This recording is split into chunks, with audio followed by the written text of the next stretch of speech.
Variability. Variability indicates the degree to which the scores are dispersed. There are three commonly used measures of variation, which are range, variance, and standard deviation. Range. The range is the distance between the bottom and the top dataset or distribution. The crude range is the difference between the maximum and the minimum score. So in the previous sections, we were talking about range. So it's basically the crude range. We were talking about here. So it's just the difference between the maximum and the minimum score. The extended range, extended range is equals to crude range plus 1. So which means this one is just something you should know, but I found out that it's not usually examinable, but just for you to know, it's good for you. The interquartile range, Q, is the difference between the first quartile and the third quartile. The first quartile is the 25th percentile.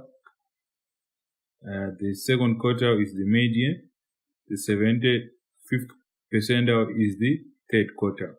So you can see that from the diagram below, if we let's say we divide our data set into 4 areas: first quartile, second quartile, third quartile, and fourth quartile.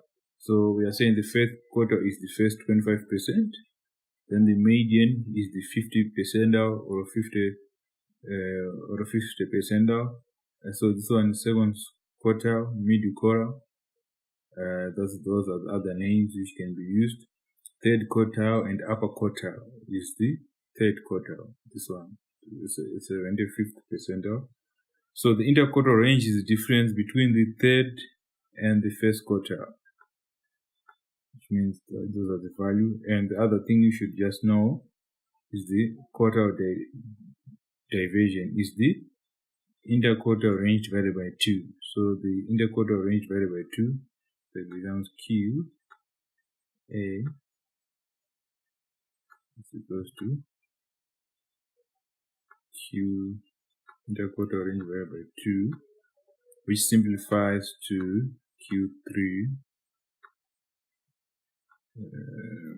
minus Q1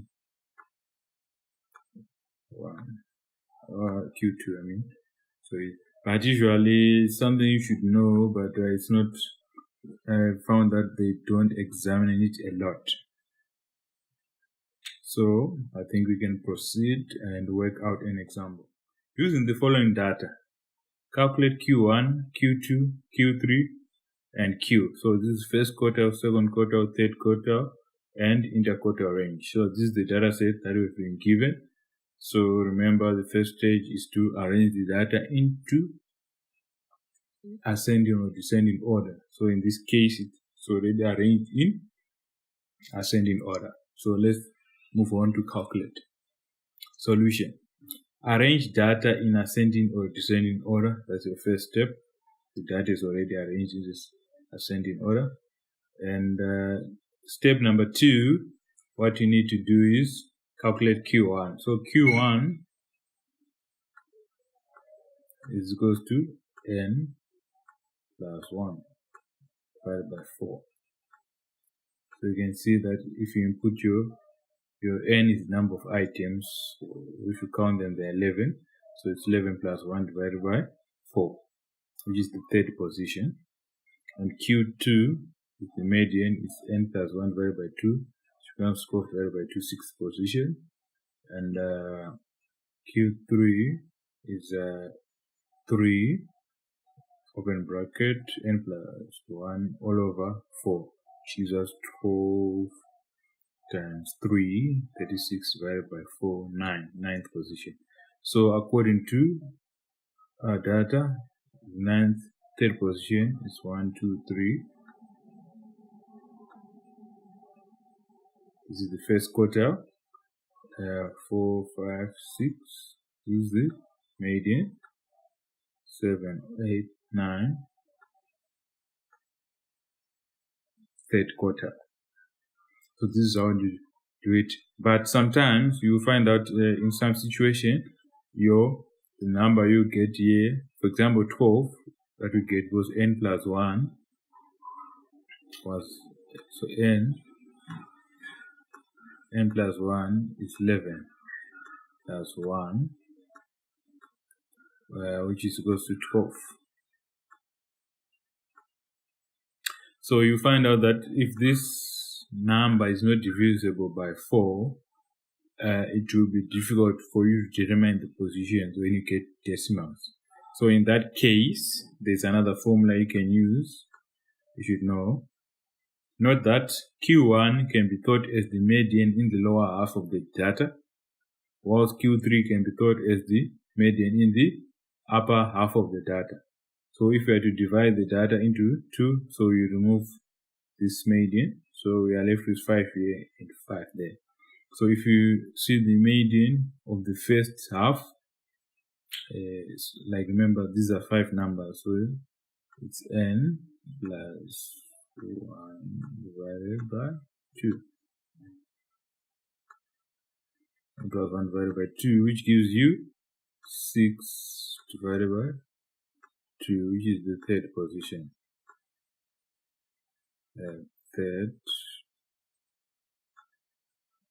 Third position. I want to write this one in third position. So you count 1, 2, 3, third position from the right, 1, 2, 3. So you do the same for this one. You see that is also 5 numbers, and it's n plus 1 divided by 2 is third position, 1, 2, 3. So this also you get. So note that if this, I would recommend using this formula if the n plus 1 divided by 4, if the n plus 1 is not divisible by 4. That is when you are calculating your quartiles. So interquartile range is Q3 minus Q1, which is 18 minus 5. So Q3 minus Q1, which means your final answer is 13. So this is how you calculate your interquartile range. So let's recap. First step is arrange data in ascending or descending order. So it's already in ascending order. Then you determine your position of your first quarter, second quarter, and third quarter. So use these formulas to determine those positions. So in case if the n plus 1 is not divisible by 4, you should use the second formula. So if you simplify, you get the position. So you just count 1, 2, 3. It's first quarter, 4, 5, 6. Second quarter, 7, 8, 9. Third quarter. Then once you do that, you can do the third step to calculate the interquartile range, which is Q3 minus Q1. Then you get your 13. So let's move on to the next topic. Variance and standard deviation. Unlike the range in quartiles, the variance combines all the values in a data set to produce a measure of spread. Variance, represented by s to the power 2, is the square of the standard deviation. The standard deviation is represented by s. So standard deviation measures the spreads around the mean, and it therefore be greatly affected if the mean gives a poor measure of central tendency. So for you to behave in an accurate standard deviation, which means your mean must also be accurate because it depends on the value of the mean. Properties of standard deviation. 1, it is never negative. So if you get a negative standard deviation, it means your answer is wrong. It is sensitive to outliers. Just as the mean is affected by outliers, so will also the standard deviation be affected. The single outlier can raise the standard deviation and in turn distort the picture of spread. If all the values of the dataset are the same, then the standard deviation is 0 because each value is equal to the mean. There's this other term called the coefficient of variance, CV, which is calculated by dividing the standard deviation by the mean. So standard deviation is divided by the mean. It's the coefficient.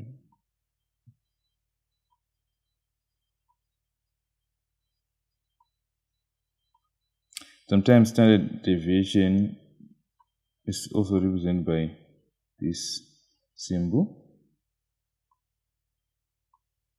So the other one is for population and the other one is for sample, but you shall understand them when we deal with them in the following chapters. So let's move on. The variance for a discrete variable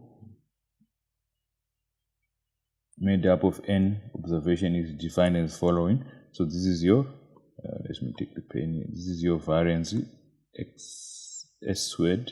So it's summation of x, which is your variables, minus the mean x bar squared divided by n. The standard deviation for a discrete variable made up of n observation is the positive square root of the variance and is defined as this one. So remember, s squared is variance s only, which means to remove the square, you just put a square root sign, which means this is the standard deviation. So that's the relationship between the variance and standard deviation. So let's move on to an example. A hen lays 8 eggs. Each egg was weighed and recorded as follows. You can see these items are recorded 60 grams, 56 grams, and so on up to 54 grams. Calculate the standard deviation of the eggs. So first of all, what you do, it's good to represent your data on a table. But first, you calculate the mean. So you add the sum of this dot figure 60 plus 56 plus 61 plus 68 plus 51 plus 53 plus 69 plus 54. You get 472 divided by 8, which is the number of items. So you get 59 is your mean.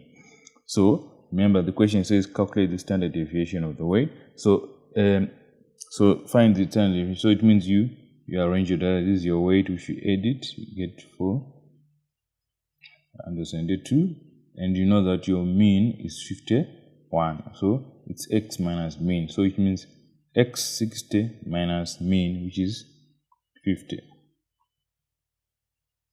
X minus mean is 59 here. Get plus 1. Then 56 minus this one, 59. Get minus 3. 61 minus 59. Get 2. So that's how we get these values. So you can continue with this up to here. Then you get all these values. So when you get these values, you square now. So this is x minus x bar squared. So it's 1 squared is 1, minus 3 squared is 9, 2 squared is 4, 9 squared is 81, up to minus 5 squared is 25. So when you add these ones, you get 320. Then you move on to the next. Using the formula from the above table, we can see that summation of x bar is 320. It's 320, as you can see here. Summation of x minus 1 squared. In order to calculate standard deviation, you must use the following formula. S equals to square root of summation of x minus x bar squared divided by n. So this one is 320, as we see here, and n is the number of items, which is 8. So when you solve it, you get 6.32 grams. So this is your standard deviation. So let's recap. First, find the mean. Then you draw this table and x minus x bar. Then you find the squares and you sum them up. Then you get 320. Then you input the values in this formula. Then you get 6.32 grams. So that's how you calculate your standard deviation. So practice question for standard deviation. Practice question 7. 30 farmers were asked how many farm workers they hire during a typical harvest season. Their responses were as follows. So each number is representing how many farm workers they hire. So these numbers which are given by each respective farmer. So these are 30 values which are given here. So calculate the standard deviation of the data set above. So you can pause the video. 5, 4, 3, 2, 1, pause.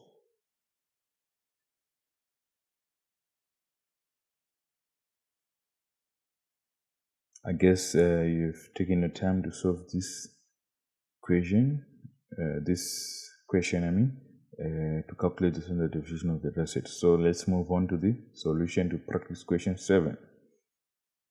Practice question solution. So I guess you've already drawn this type of graph. So remember to use the tally to help you to not to miss some numbers. So you see 0 to 9, that was your range. So yeah, so the frequency of each is indicated here. If you did your tally well, you get this frequency, and if you add them, they should give you 30, because remember there are 30 farmers there. So if your number is more or less than 30, it means you've missed a certain number. So now your workers X and frequency F, so it's XF, so you're multiplying 0 and 1, 1 and 1, 2 and 2, and you are getting these figures. So if you add them up, you get 150. So now the other thing that we should oh, my battery is almost down, so let me solve that thing. It's fine now. So the other thing is that x minus x bar is your mean. So for you to calculate your mean, remember you say your mean is x bar is equals to xf divided by n. So xf is 150. 150 divided by n, which is 30, get 5. So 5 is your mean. So now that's why you are saying, when you say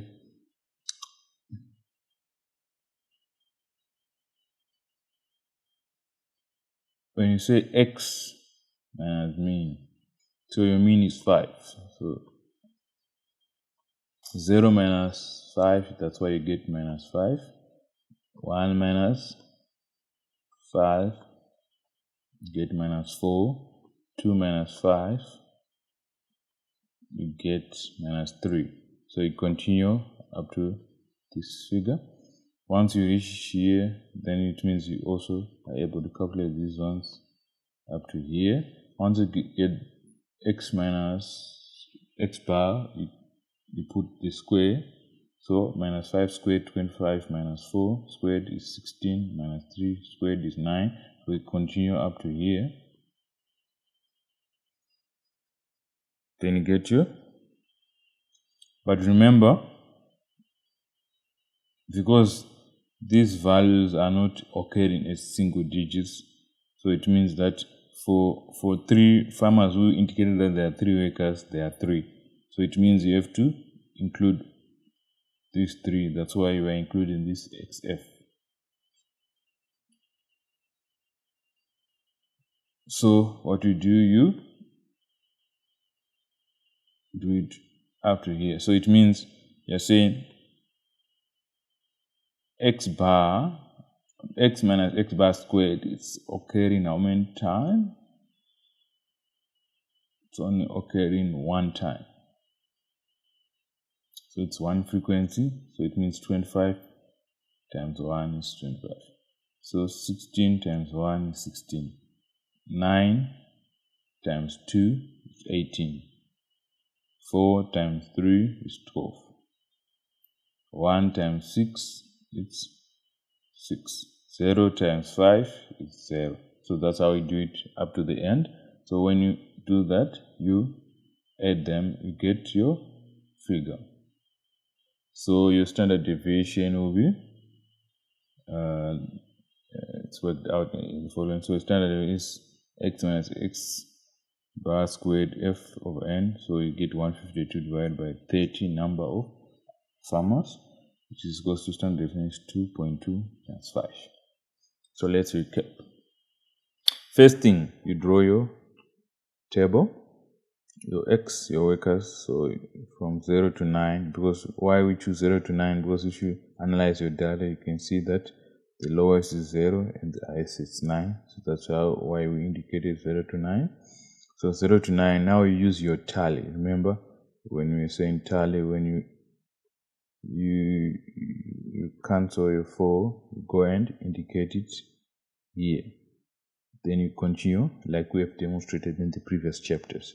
So once you do that, your tally will indicate your frequencies. So if you add them up, you're supposed to get 30, because remember the farmers are 30. Then when you say XF, which means X times F frequency, you get your XF, which is your total here. If you multiply it, XF, then the mean, remember you've determined it already, is 5. So you say X bar 0 is X minus X bar. So X minus mean, 0 minus 5, get minus 5. 1 minus 5, get minus 4. So once you get these figures, you continue to work them out until here. Then you square them. When you square minus 5 squared 25, minus 4 squared 16, then you can continue up to the end. So once you get these ones, you say X bar minus X minus X bar squared times F. So it means you are multiplying this one times this one. So you're multiplying these two. So it's 1 times 25, 25, 1 times 16, 16, 2 times 9 is 18, 3 times 4 is 12, 6 times 1 is 6, 5 times 0 is 0, 4 times 1 is 4, 3 times 4 is 12, 3 times 9 is 27, 2 times 16 is 32. Then you add them up, get 152. When you get this formula, you can just implant them. 152 divided by 9, the square root of that is 2.25. That's the standard deviation. So, practice question 8. 222 students were asked the number of hours per week they spend watching television. With this information, calculate the mean and standard deviation of hours spent watching television by the 220 students. So you can see that the information here is given the hours. It's an interval from 10 to 14, you get 2 students, up to 40 to 44, you get 8 students. So you're asked to calculate the standard deviation of the data set. So then you solve it in 5, 4, 3, 2, 1, pause.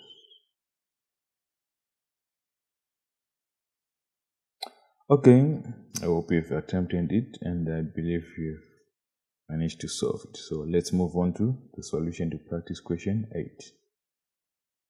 So like what we did here, you've got your interval from 10 to 14, but remember this is an interval, so we need to have a class midpoint. So you say 10 plus 14, get 24 divided by 2, get 12. So you do the same for this item. So it's 15 times 19 is 34, divided by 2 is 17. So you continue doing this until the last number. Once you've done that, you know the frequencies, they have already been given, so you can just plug them in. Then if you add them up, they should give you 220, confirming the information that has been given in the previous page. So now you do your XF, so it's this one times this one. So it's 22, 20, 12 times 2 is 24, 17 times 12 is 204. So you continue until the end, get this one. So once you do that, you should get your sum, your total. Then your X bar, it means it's your mean. X bar is equals to XF divided by N. Remember, like what we did. So it's 60,560 divided by N, 220.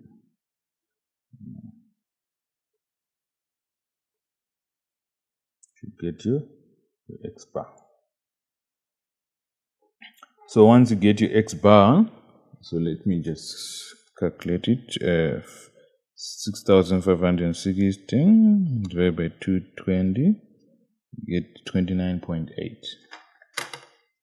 So it's 29.8 roughly. 29.82, something like that. 2 decimal places. So once you get your x bar, so you'll be saying x minus x bar, which this one is your x. So it will be 12 minus 29.82, something like that.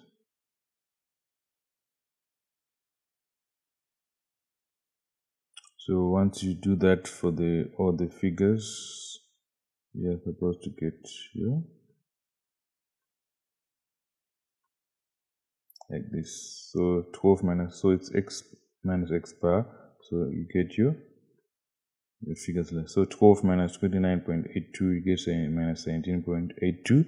Then you do the same for the figures because it's x minus x bar. So it's this one minus to get this one. So your mean, you would have calculated it separately here. Then once you get your x minus x bar, you square it. So minus 17.82 squared, you get 317.6. Then minus 12.82 squared gets 164.4. So you can continue squaring up to this figure. Then once you are done with that, you multiply this figure times f. So it's now like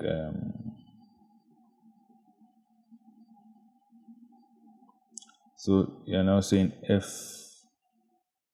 times this one. So it's 317.6 times 2. Then you get 635.2. Then you say 12 times 164 times 4, you get 1972.8. So you continue adding them up to this one. Then once you're done, you get the total, which is 8,013.2. Once you're done with that, then you are good to input your figures in the formula. So before you go, remember the first step is to do the midpoint. 10 plus 14 divided by 2, get 20. So it's 10 plus 24 divided by 2 is 12. So you do your midpoints, then your frequencies are already given, but make sure if you add them, they give you 220. Then you say 12 times 2, 24, that's your XF. Then you get these figures. Then you calculate your mean. X bar is equal to XF divided by N. If you do that, you're supposed to get something like this, 29.82. Then once you do x minus x bar, you get these figures. Once you get these figures, you square them to get these ones. So once you do that, you complete these ones. Once you are done, then you say x minus x bar squared times f. So remember, your f is the frequency here. So once you do that, you get these figures, then you sum them up. So once you all have this data and information, you are able to calculate your standard deviation. So this is how we calculate the mean. Then using the formula found in the tables, you can calculate this one. So remember, this is your 813.2, and then you divide by 220 and do the square root of that. You're supposed to get 6.03. That's your standard deviation. So next part is frequency polygon. Frequency polygons are a graphical device for understanding the shapes of distributions. They serve the same purpose as histograms, but are especially helpful for comparing sets of data. Frequency polygons are also a good choice for displaying cumulative frequency distributions. Cumulative frequency polygon, also known as the ogive. So you should know that when they say calculate the ogive, it's also frequency Polygon. So let's move on. So to best understand the issue of frequency polygon and cumulative frequency polygon is to do an example. So construct a frequency polygon and cumulative frequency polygon using the data below of 642 psychology test scores. So these test scores are arranged in intervals. So there's the lower limit and the upper limit of the interval. So it's from 29.5 to 39.5. So this is the count, which you can also say the frequency. This count is also the frequency. So now this is the data you have. Then the cumulative, when you are calculating cumulative, so for the first one, the count is 0. So for the second one, the count is 3. So to get the cumulative frequency, it means you count the previous numbers. So it's 3 plus 0 is 3. So to get the for the cumulative for the third one, it means you count the 10 plus 3 plus 0, you get 13. You see how we do it? Then for the fourth one, you say 53 plus this plus 10 plus 3 to get 66. So that's how we do the cumulative frequency. You are just adding. Let's demonstrate with this one. For this one, which means you're adding the previous. So it's from here up to there. So that's how we do the cumulative frequency. 107 plus 53 plus 10 plus. So for the other one, you'll be adding the previous scores. So that's how you do the cumulative frequency. So you calculate the cumulative frequency at the end. It's only that for this example, to save your time, we had already calculated those things for you. But if you want to practice about it, you can just try to determine it as I have described. So now when you're doing the frequency polygon, now for the frequency polygon, you'll be using this frequency.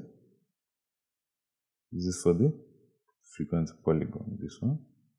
For the cumulative, you'll be using these ones, this frequency. So let's demonstrate it. So now you are saying 35. Remember, this is you are supposed to get the midpoint of this class. So 29.5, if you take your calculator, 29.5 plus 39.5, you get about 69.0, then you divide by 2, you get your midpoint, which is 34.5. So your class interval, your midpoint should be 34.5. So you continue to get your midpoints. That's how you draw the frequency polygon midpoint. Okay, I think you get it. So you calculate your midpoints here. So once you get your midpoint, you'll be saying your midpoint and the corresponding frequency. So now it's like that's how you determine the scores, something like that. So for 35 is 0, for 45 the midpoint for this one. So you continue plotting these points like that. Then you get your frequency polygon. That's how it is. So it will be your midpoint against this frequency count. That's how we do it. Then for the cumulative, now it's your midpoint, but you are using the cumulative frequency polygon. Cumulative frequency figures here. So it will be your midpoint against your frequency. So here it will be like, remember the midpoint for this class is It's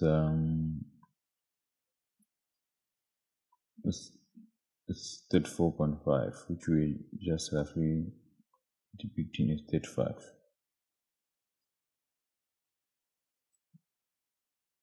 So for this one, it's like 45.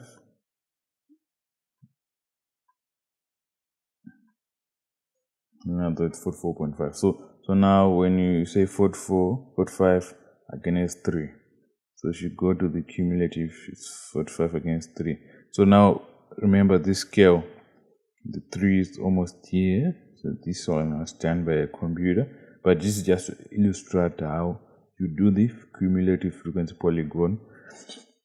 But these questions, they're not like that popular in IOP 26.01 exams, but it's just good to know. They can just come in the multiple choice or in any other format. If you just know it anyhow, it's good for you. It's better to be safe than sorry. So let's move on. Overlaid frequency polygon. So these are two types of. So you can be able to compare the data for different distribution. It can be different gadgets which perform in different ways. So you can be able to determine which one is better for a certain particular use. So this is the cumulative one. So I'm sure I've seen this type of data, the frequency polygon distribution in some article somewhere. So because of this, frequency polygons are good for making comparisons. So this is another point you should know. So let's move on to the box and whisker plot. A box and whisker plot is also known as the box plot, or box plot as a single word, is a method for graphically depicting groups of numerical data through their quartiles. The lines extending parallel from the box are known as whiskers, which are used to indicate the variability outside the upper and lower quartiles. Outliers are sometimes plotted as individual dots that are in line with whiskers. So let's illustrate it. So this is your box. As you can see, this is your box. And this is your upper quartile, which is your Q3. And this is your Q1. This is your Q2. This is your median. This 3 is not really visible. Q3. Q2 is your median. And you can see this is the whiskers we are talking about. And this is your upper extreme, which is your lower extreme. And these are outliers, which are far away from the data set. So you can see it's already. So this is a scale to indicate the figure. So if you are just given it like this, you'll be able to know that the median is around like 55 somewhere there, and you got around 76, 8 there. So you're able to know how your data is like. So it's also another way of displaying data. So these are different types of box and whisker plot for different data. So you can see that your median is slightly to the upper. So this data is negatively skewed because most of the data is on the positive side. And this one is like balanced, more of a like it's balanced. But now you can see that the extreme values is a bit far away from this one, and the lower extreme is a bit closer.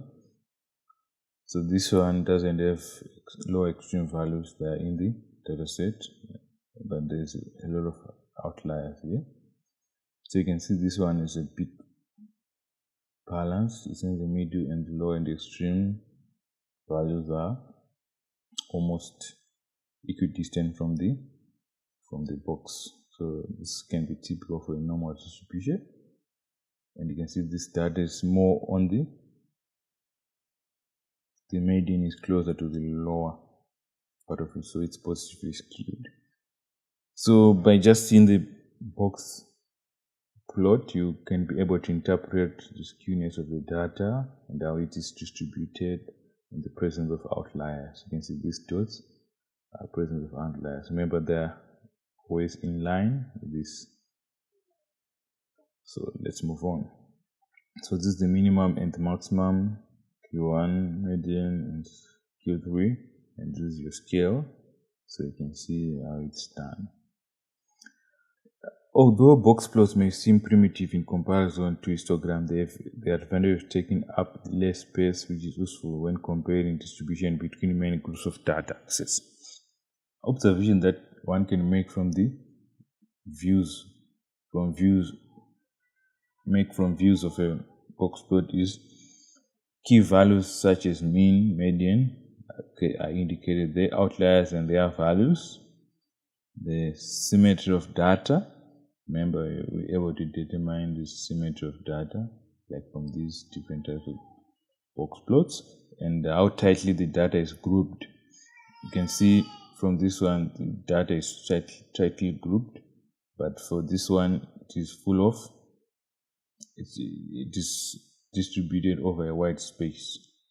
So now, we can look into an example. Of course, before we also talked about skewness of the data. So these are the basically 5 things you can observe and determine from a box plot. So we can do an example. A sample of 10 boxes of raisins have been as these weights in grams. So these are the weights in case makes a box plot of the data. So a sample of 10 boxes of raisins has these weights in grams. So for you to determine the box plot, you need the Q1, Q2, Q3, and you need Q1, you need Q2, which is your median, you need Q3, which is your 75th percentile, and you need also to know the lower extreme and the upper extreme. So let's move on. So order the data from the smallest to the largest. So you have arranged the data and then find the median. Remember, median position is n plus 1 divided by 2, which is your data set is 10. So its median is 5.5. So it means you count 1, 2, 3, 4, 5 in the middle. Even you do it from the left, 1, 2, 3, 4, 5 in the middle. So it means it's the median is 30 plus 34 divided by 2, which is 32, which is your median. Find your quartiles. Remember, using that same formula you can, because now if you try to use the other formula, it's difficult to determine now, because it's like for the first quarter Q1, it's n plus 1 divided by 4. So if you look for this one, it becomes 11 divided by 4, which will get you like 3.75. So for this one, I wouldn't want to use this formula because the number on top here is not divisible, so it makes it difficult. That's why I opt to use the second formula. So you can see that, remember we said Q1 is like the median of the lower half. So you divide the data into 2 parts, equal parts. So you determine the median here. So here there are 5 figures. So it's n plus 1 divided by 2, which is 6 divided by 2 is 3. So 1, 2, 3. So your Q1 here, this one. So for this one, it's the same, Q3. You can also check the example we did when we were doing the quartiles in the previous sections. So now the maximum and the minimum values in the data set are 25 and 38. You can see from the ranked data, 38 the largest and 25 the smallest. So now we can plot the box and recap plot. So 25 is here, 38 is somewhere here. Then you can see the median, the Q1 and the Q3. You can see this is 35, this is 29. You can confirm from this. So this is like more of a book-centric approach. Then the other section you should know about is the stem and leaf plot. A stem and leaf plot is a special table where each data value is split into a stem and the first digit, which is first digit, and the leaf, usually the last digit. Consider the following. So for you to plot a stem and leaf, so your stem in this case is the first digit, which is the 10th. So if you want to look, this is like a 10th, this is like a unit. So in this case, your stem are tens and your leaf are units. So for 15 is stem, 10th is 1 and 5, and 16 is 1 and 6, then 21 is 2 and 1, 23 is 2 and 3, another 23 is 2 and 3, 26 is 2 and 6, 2 and 6, and 30 is 3 and 0, and 32 is 3 and 2, and 41 is 4 and 1. So let's say you're given numbers like